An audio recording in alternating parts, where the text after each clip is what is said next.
আমরা মনে করি নামাজগত অবস্থায় মারা গেছে উত্তম মৃত্যু, বাবারে খানা খাইতে যে মারা গেছে এটা উত্তম মৃত্যু।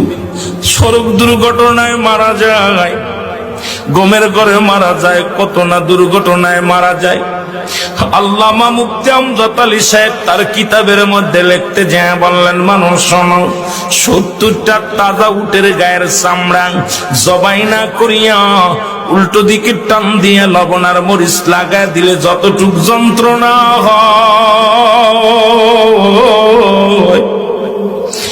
এর চাইতে 70 গুণ যন্ত্রণা হলো একটা সাধারণ মৃত্যু।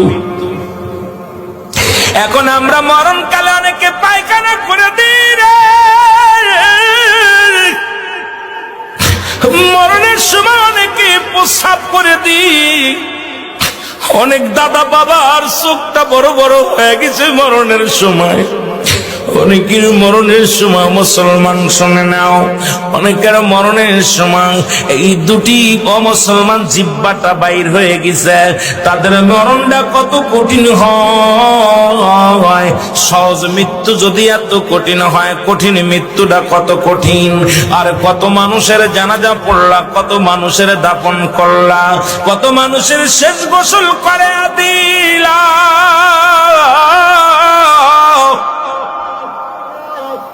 আজকে একবারও চিন্তা করলে না তোমার গোসল কে করাইবে, তোমার কবর কে খুঁড়বে, তোমার জানাজা কে পড়বে রে মুসলমান, তোমার কে তোমার দাফন করবে? আল্লাহ, এই কার জন্য তুমি সুদ খাও, কার জন্য ঘুষ খাও, কার জন্য জিনা ব্যভিচার করো, কার জন্য মিথ্যা মামলা দাও, মিথ্যা কথা বলো, কার জন্য পরের বউ ভেঙে নিয়ে যাও, কার জন্য তুমি অন্যায় পথে পা বাড়াইলা, দুনিয়ার সম্পদ করলাও। এই দুনিয়ার সম্পদ খাবে লোকে, তোমার দেহটা খাবে পোকে। এই দেহখানা তোমার পোক পাকালিতে খেয়ে ফেলবে। ও মুসলমান, এমন দেহ করো যে দেহটার মধ্যে পোকা লাগবে না, যে দেহটার মধ্যে কোনো পোকা মাকড় এসে লাগবে না, সাপ বিচ্ছু লাগবে না। আজকে দুনিয়ার মধ্যে পাপের রাজ্য করলাম, এই সম্পদ ছেলেরা ভাগাভাগি করে নিবে, মেয়েরা ভাগাভাগি করে নিবে, ভাই ভাগাভাগি করে নিবে, কিন্তু তোমার পাপের ভাগটা কেউ নিবে না রে মুসলমান। আজকে কেন এত পাপ রাজ্যে তোমরা পা দাও? কেন তোমরা নামাজ পড়ো না? কেন রোজা রাখো না? কেন তোমরা শরীয়তের বিধান মানো না?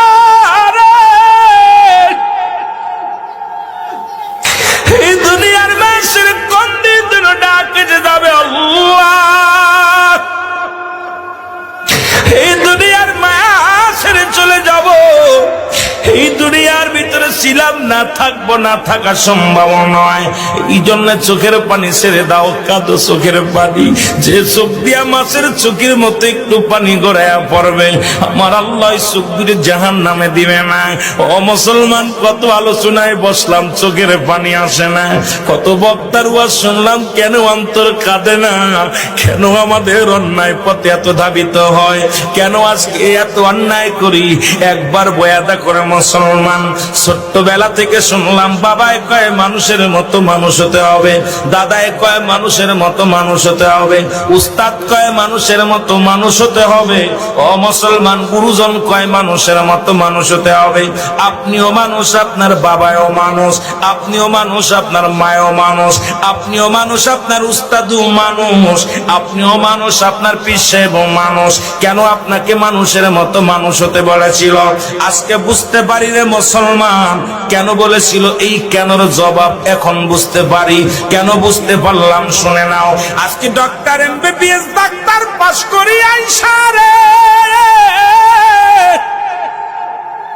টাকার জন্য যাদের অপারেশন থিয়েটারে যাই না, আজকে ডাক্তারি পিএইচডি করিয়া বড় বড় ডিগ্রি নিয়ে ডাক্তার হইয়া টাকার জন্য যাদের হাতে রোগী মারা যায়, এই ডাক্তারগুলো মানুষ না অমানুষ? জোরে বলেন, মানুষ কি অমানুষ? আওয়াজ জোরে হয় নাই, মানুষ কি অমানুষ? এই মানুষ হইয়া ও মুসলমান শুনে নাও, অনেক টাকা পয়সা বানাইয়া বিদেশ থেকে ডিগ্রি আইনা অফিসে চাকরি পাইলা, সরকার বেচারা ৮০,০০০, ১,০০,০০০ টাকা, ৯০,০০০, ৫০,০০০ টাকা তাদের বেতন দেয়, তারপরও সে ঘুষ খায়। এই ঘুষখোর বেচারা মানুষ কি অমানুষ? জোরে বলেন, মানুষ কি অমানুষ? আইরে আমাদের দেশ নাই, আজকে পিয়নের হয় ৪-৫টা বাড়ি। আমার দেশে অনেক পিয়ন আছে রে মুসলমান, এই পিয়নের 10টা বাড়ি, তার বেতন হলো ৭,৫০০ টাকা। কেমনে সে ভিআইপি গাড়িতে চড়ে, কেমনে বাজানদের এই দুনিয়ার মধ্যে 5তলা বাড়ির মালিক হয়, 10তলা বাড়ির মালিক হয়? এরা আসলে মানুষ নয়, এরা হলো অমানুষ। যে ছাত্র শিক্ষক, যার ছাত্র ভাইয়েরা পাঠদান করতে যাইয়া ছেলেদেরকে প্রাইভেট পড়াবে বলে পার্সোনাল ভাবে ক্লাসে লেখাপড়া ঠিক মতো করায় না, প্রাইভেটের নিশায়, টাকার নিশায় যে ছাত্র জীবন নষ্ট করে দেয়, সেই শিক্ষক মানুষ কি অমানুষ? যারা বলো মানুষ কি অমানুষ? আওয়াজ নাই, আপনাদের মুখের জবান বন্ধ থাকলে আলোচনা হবে না। এ মুসলমান শোনে নাও, এই দুনিয়ার মধ্যে যে ছেলে লেখাপড়া শিখে গাঁজা গুলি খায়, একে মানুষ কি অমানুষ? যারা মাদক সেবন করে, এরা মানুষ কি অমানুষ? মুসলমান, আজকে দেশের সম্পদ যারা গাড়ি আগুন দেয়, যারা বোমা মারে, মানুষকে হত্যা করে, এরা মানুষ কি অমানুষ? এর মুসলমান, কোন মানুষ কোনদিন মানুষকে মারতে পারে না। এই মানুষকে পোড়ায়া দেয়, মানুষকে জ্বালায়া দেয়। আপনারা আবার কইলে আবার বলবেন রুহুল আমিন সাহেব বুঝি আমলিকের দালাল। নারে বাজান না, শুইনালন। যারা দেশের সম্পদকেও রক্ষা করতে পারে না, এই সমস্ত মানুষগুলো কোনদিন মানুষ হতে পারে না। আমার দেশে অনেক পুলিশ আছে তাহাজ্জুদের নামাজ পড়ে, আবার কিছু পুলিশ আছে 20 টাকাও ঘুষ খায়, 10 টাকাও ঘুষ খায়। ওই পুলিশগুলো মানুষ কি অমানুষ? যারা বলো মানুষ কি অমানুষ? আজকে যারা মানুষ হইয়া লেখাপড়া করিয়া গো, বাবা মায়ের বৃদ্ধ বাবা মায়ের যাদের কাছে জায়গা হয় না রে,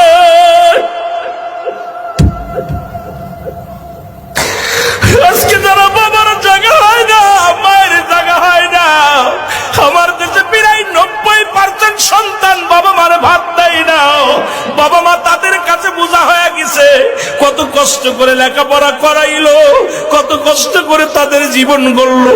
এই সন্তানগুলো মা বাবার তাদের খোঁজ নেয় না। এরা মানুষ তো মানুষ, আরো জোরে বলো মানুষ তো মানুষ।